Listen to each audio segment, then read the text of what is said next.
You know, I wasn't doing anything that the average kid my age wasn't doing. You know, we just, maybe I took it to the extreme, you know.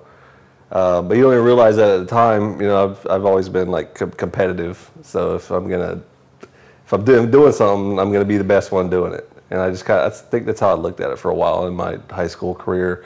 Plus, it was kind of like a stature or status symbol. You know, you were known for something. Like Brett was the party guy, you know, and everybody knew that. So that kind of carried me through the high school years there. Man,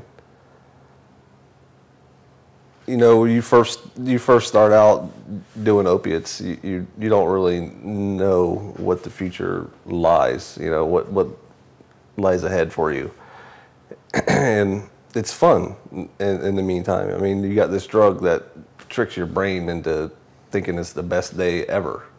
You know, you could literally be laying in bed and you don't even want to go anywhere. You don't need to go anywhere because, you know, you're just living in pure bliss, like just constantly.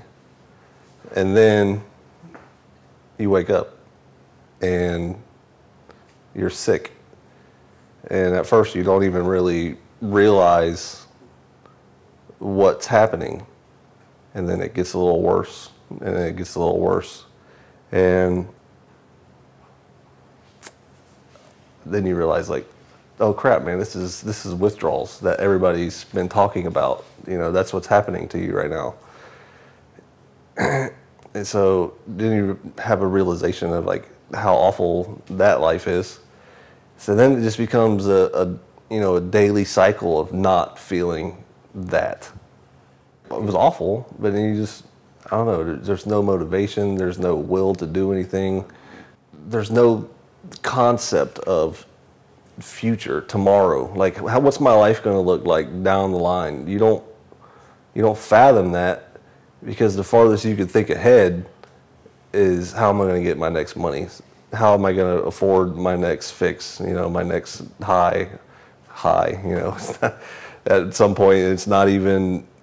You're not even getting high anymore. It's just maintaining. People call it normal. My dad especially kind of, you know, I could keep him in the dark and he would, you know, give me some money when I needed it. And, you know, if he wasn't available, yeah, then you turn to whatever you can to get by. And in my case, it was, you know, stealing retail, you know.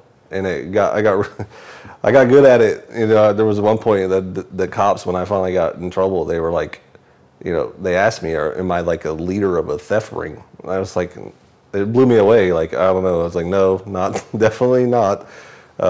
Just got a drug problem. It becomes almost life or death in your way of thinking. I need that as much as I need food and water, maybe even more. I can't, I mean, they all ran together. There were so many arrests that summer. I don't know if it was, I'm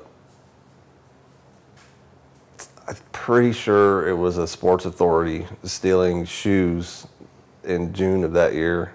And it just seemed like they were coming one right on top of another, and I really couldn't believe what was happening. It was like, if they had done this for like so many years, and all of a sudden you're getting caught over and over and over and over again. And, you know, by the end of that summer, I racked up 8 felonies in 2 months. And, you know, it was crazy, man. You know, but I still, in the back of my mind, even though I had those 8 felonies like kind of hanging over my head, you know, I'm thinking, what's really going to happen to me? You know, I don't know. Settled, that case got settled in January, I want to say January 16th of 2014, and that next day I was in Justin's place in Naples.